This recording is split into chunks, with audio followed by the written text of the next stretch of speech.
up, everyone? It is your girl Gel Beauty 87 here, aka Grace, and today it's time for another Complexion Corner. So I've tried quite a few bronzers, and I normally don't put bronzers in Complexion Corner, but I figure I should update you since so many bronzers have come out. It's like a ridiculous amount. I have like, I think 3 in this box alone, and I probably have tested some more. I'm testing one on my face right now. Like, everybody's going bronzer crazy, but the problem with going bronzer crazy, everybody want to charge you $35 and $40 for bronzer, and I'm like, ho. Calm your happy ass down. But we got a couple other complexion things. I got some concealers, some powders, some primers. So we're gonna start off with the primers, of course, because you start with primer on your face. So I'm going to start off with the, what is this? Milk Makeup Pore Eclipse Mattifying Primer. So I have mixed feelings about this still. I don't really like it too much. I feel like it dries out my face a lot. So I don't know if my skin isn't as oily as it used to be, because this dries it out whenever I use it. And then it does have a nice cooling sensation to it, but I don't know if I necessarily feel like it does any other claims. It says like blurring. I don't necessarily see any blurring. I see a little bit when I first used it, but obviously it didn't like what I said, so it fell.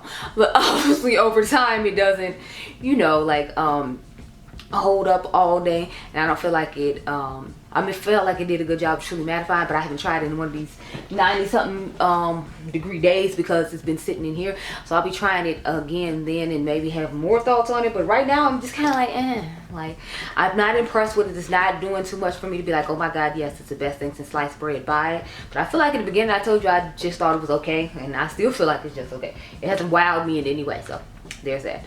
I might just be jaded from the under eye primer and how horrible it was, and that's why I feel the way I feel about it, but it's just okay. It's not anything special. Next we have the Hygiene Skin Glass from Natasha Denona, the Energizing and Hydrating Primer Serum. Now I really like this thing. I know she got some hot water because of the name Skin Glass, and it's supposed to be a woman-owned, minority-owned brand, and she took the name and spelled it exactly what they spelled it, and you know, it was a whole thing. I don't know too much about that. I just heard a couple of content creators speaking about it, and people were posting it on Tremu when they showed this product, or when they were talking about something else related to Natasha Denona. So that like every other week she making somebody mad because she did a whole nother thing that made somebody else mad, and it was a thing. But this is a really good product. I don't necessarily feel anything energizing about it, but I definitely do feel the hydration. I do feel like it gives the skin a nice glow and adds to the hydration of the skin. And even when I put my foundation on, I can still see the glow underneath it, so I really like that about it. So it's a good product overall. I would recommend you try it if you want to, but if you don't, because of the situation I just talked about, that's fine too. I believe she said in the future she wasn't going to spell it like that, or she wasn't going to put Skin Glass on there or something like that. I'm not exactly sure, because like I said, I only heard a little bit of the story. I haven't heard like the whole thing, and nobody I watched like really tapped into it too much, so I'm not sure what's going on with it. I have a couple of concealers, so we're going to talk about of course, the Mented Cosmetics, what was this, the Awakening collection, Wide Awakening collection, I believe is what this was called. I have the shade Honey Roast, and the unique thing about this is supposed to be like the metal paddle. Now this isn't the first concealer to be like this. I know she said it was, but you all remember the Huda Beauty one in the squeezy tube. Now this is probably the first one on a doe foot, but in the squeezy tube Huda she had that same metal cooling thing for underneath the eyes. So this is just the first time I'm seeing it on a doe foot. I just want to make that clear. It's a nice concealer. It does a nice job. I'm trying to get used to the you know, cooling paddle on it, because I just prefer my traditional palette. So that's the thing that's taking time for me. Aside from the fact I feel like you have to dip in more because of the type of wand it is, because it's that metal as opposed to a sponge that would absorb the product. I have to dip in quite more often when I'm using this as opposed to a traditional doe foot. So that's my only downside to this. Otherwise the product looks beautiful on the skin, works just fine, and it pairs really nicely with the powder that came out with this. But we still on concealers. We got one more to go, and then I'll get into this powder. But I like the product enough. I don't know if I'll buy it again, just because I don't like the metal doe foot. I mean, I know it's supposed to help with the cooling underneath the eyes and the dark circles and all that, and I know she gave a beautiful story behind the concealer, because I remember her telling the story about when she was 10 and she took her mom's yellow concealer and people stopped talking about the dark circles underneath her eyes. And then she told that story again and gave us further details about how she got into makeup, and I thought it was really beautiful. And I love when Kirsten tells that story, because I mean, like, it truly tells you where her passion for makeup came from and why she's so in love with makeup. And she took us on a little makeup journey. So I really liked hearing the story about the concealer. It's a really nice concealer. I just don't know I don't necessarily buy it again because I don't like the metal doe foot thing. I didn't like it on Huda's. I don't like it on this. Like, I just rather just have my sponge thing. So yeah, but that doesn't take away from it being a beautiful formula and her having a nice shade range, considering she is a small minority owned woman business and she's out here doing big things. Y'all know we love Dominique Cosmetics over here. If she drop it in, I'm most likely buying it. Thank you so much. The only thing I haven't bought is like the cream blushes and the primer and the setting spray. I've literally bought everything else though. Next I have the Lawless Conceal the Deal Full Coverage Concealer in the shade Coconut Sugar. This stuff is absolutely terrible. This is by far the worst concealer I have tried this year. And remember I was telling y'all how I didn't like the KVD one. It is leaped and bounds a million times better than this. Oh my god, this was so horrible. If y'all saw the video where I did the Westminster powder, we're going to talk about it in a few minutes.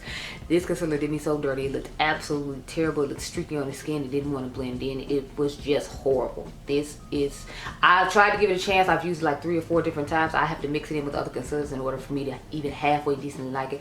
This is just a horrible product and I wouldn't recommend you try it at all. I should have listened to Stephanie, because if I remember correctly, she said she had mixed feelings on it when she first tried it. But I think I ended up making a Sephora order, and I like to try lots of complexion things. And I tried that and that was the worst mistake I made in 2020 so far. That product is absolutely horrible. Okay, now we're getting into Kirsten's powder.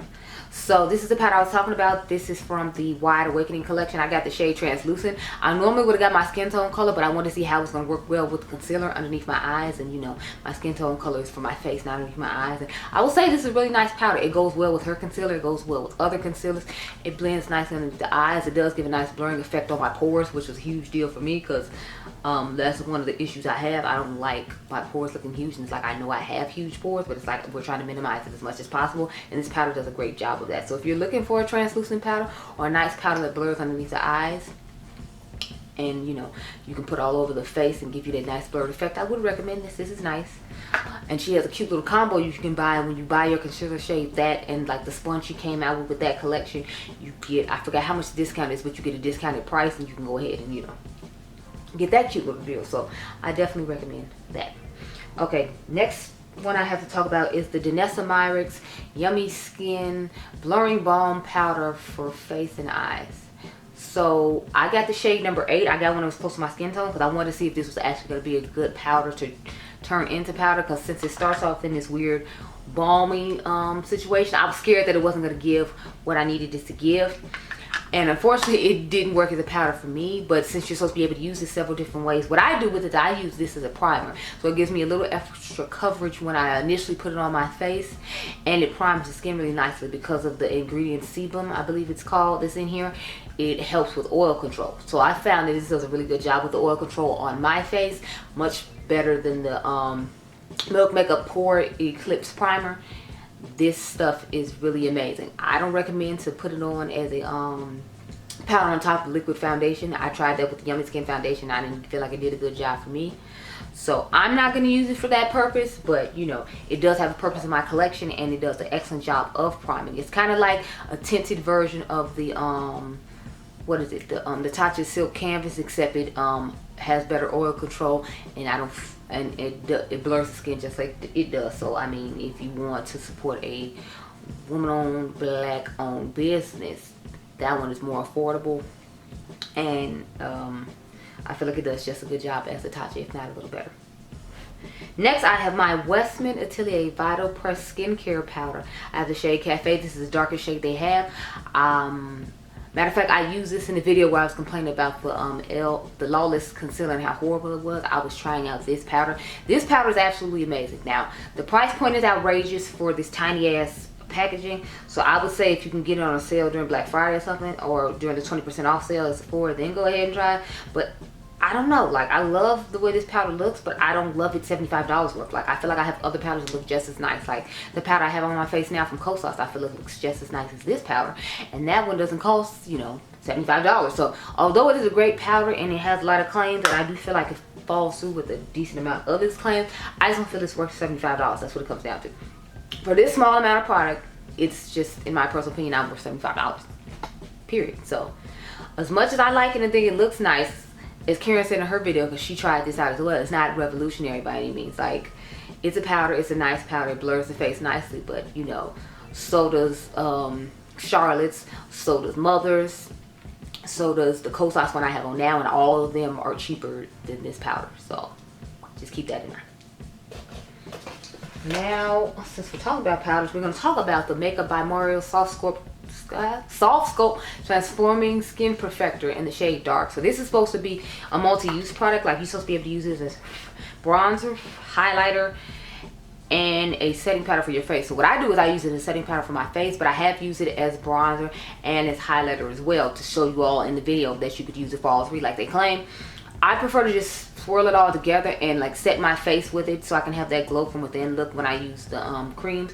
But it's a really nice powder. I'm not going to use it as bronzer because you guys think he already came out with powder bronzer, so it's like there's no purpose for this to be used as bronzer for me, someone who already has his bronzer. So I was never going to use this bronzer. I was going to use this to set my face and then maybe use this as a highlighter if I was in a rush. But I use this to set my face personally. So that's what it's used for me. And it looks nice on the skin. It gives you a nice like glow from within look on your skin.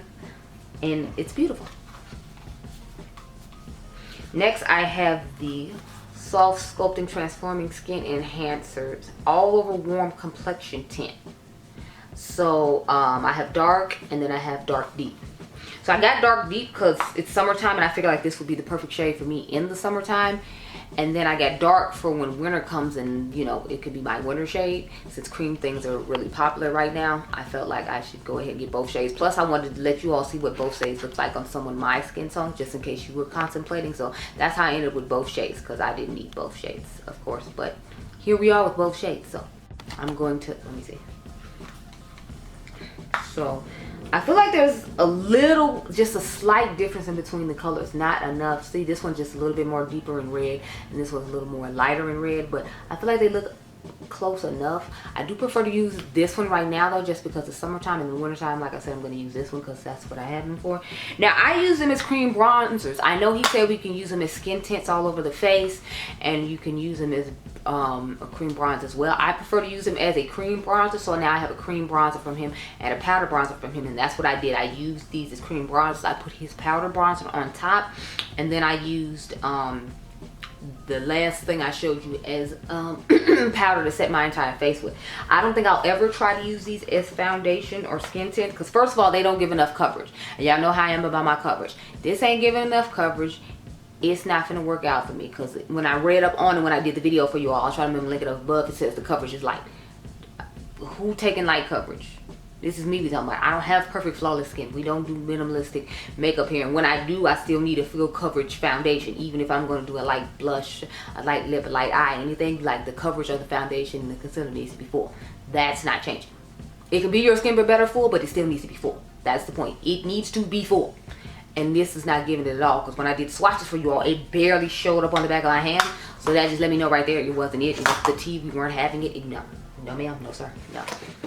Let's get into these last couple of cream bronzers, because cream bronze is everywhere, girl. It's everywhere. So I have the shade Laguna 4 and the Laguna Bronzing Cream. If you all remember, he had only came out with 2 shades. Last year in 2021, there was Casino, and then there was Laguna, of course. So I assumed Casino was going to be like, you know, the Casino that he made in the powder form that would work for my skin tone. And I bought that one, and yeah, no. It barely bronzed me. I mean, when you put a powder bronzer on top of it, it worked, and the formula was really nice, and I said that. But as far as for my skin tone, it didn't work that well. So when he relaunched them after he found out they were going to be popular, he went ahead and gave us 5 shades. So I have shade 4 here with me. I have shade 5 at home. I just didn't feel like bringing every single shade. So I left that one at home. Plus, I think I had used it the day I packed the bottles up to bring it here. So that's another reason it's not here. So this is shade 4. I feel like none of them are still as dark as the Casino powder itself, which is interesting to me. This one is darker than the one I originally had, Casino. That one's in the bathroom. Again, I'll try to link the videos up above for this, because in my new video with 4 and 5, I showed you 3, and which is what I'm calling the shade Casino 3, and then this was 4, and then obviously, like I said, I have 5. But this was a really nice formula. It was a really nice product. I always liked it when I did use it. I was using it, funny enough, recently, like in the last 2 weeks, and then he had posted that they were going to come out with 5 shades on Trend Mood. So I had already been using it and still loving it, and just adding a deeper powder on top of it because it wasn't deep enough. It looks nice in between here for when I do my you know, my bronzing in between there, but otherwise, like, it wasn't hitting on my face, kind of like the truffle shade from Westminster. But the formula on this is beautiful, and this is a really great product. And since he has more shades finally that everyone can use it, I'm ecstatic and excited about it. So I recommend you try that. Now, the bronze I was most excited about, and I use the most out of all these ones I'm showing you, because that's the one I use the second most, is of course none other than Miss Charlotte Tilbury's Beautiful Skin Sun Kissed Glow Bronzer. Now this thing is $56, but she does give you a lot of product. I think you get more product in here than you do in the powder one, believe it or not, because this is 0.74 ounces or 21 grams. And if I remember correctly, in the video I read to you all and showed you all that that one, the powder, had less in it than the cream does. And the cream actually looks pretty deep, which I was kind of impressed with her by. I'm still disappointed it's only 4 shades, because I feel like if you're deeper than I am, it's not going to show up too well. Like, I don't think this will show up on too much mouth too well. Or Nima Tamer, just, you know, anyone darker than me, I don't feel like this is going to work out for you. I know people of a lighter tone were having issues too. Like, I remember Karen was talking about she didn't know which one to get, because she said she bought tan just like the powder she had in tan, and then tan was too deep and then she had to buy medium.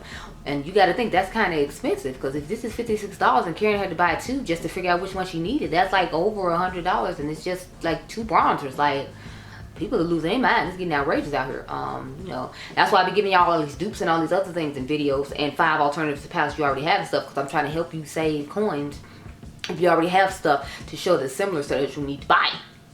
That's why I do those videos a lot of the time. I'm not trying to shade brands. I'm not trying to say, oh, this looks like this and this person copied off this person. I'm trying to show you how to save money in this bad economy that we have to deal with right now. Because I'm telling y'all, I feel like we're going to a recession and it's about to be a whole hot mess. But back to this bronzer, since it's pretty and it's sitting here and this is what we're here for. The point is, the colors, I heard they're really weird and off, and I heard people with lighter skin tones saying that it was hard for them to find a shade, and then they were saying like the shades were too yellow or they were too red when it came to the fair one and then the light one. So it was a whole bunch of issues concerning this bronzer. I just thank God that mine is working just fine. It is a little deeper than I would normally do, but you know, since it's summertime I can pull it off, and then in the wintertime I can wear all the other lighter ones that I have, since everybody's dropping a cream bronzer in 15 minutes, girl, okay? So those are all the complexion things I had to talk about in this complexion corner. I hope you all enjoyed this video. Remember, y'all are diamonds. Let me know down below, have you tried any of this stuff, and do you feel the way I feel about it, or do you feel differently? Because I'm curious. I'll catch you next one. Be blessed, girl. Bye.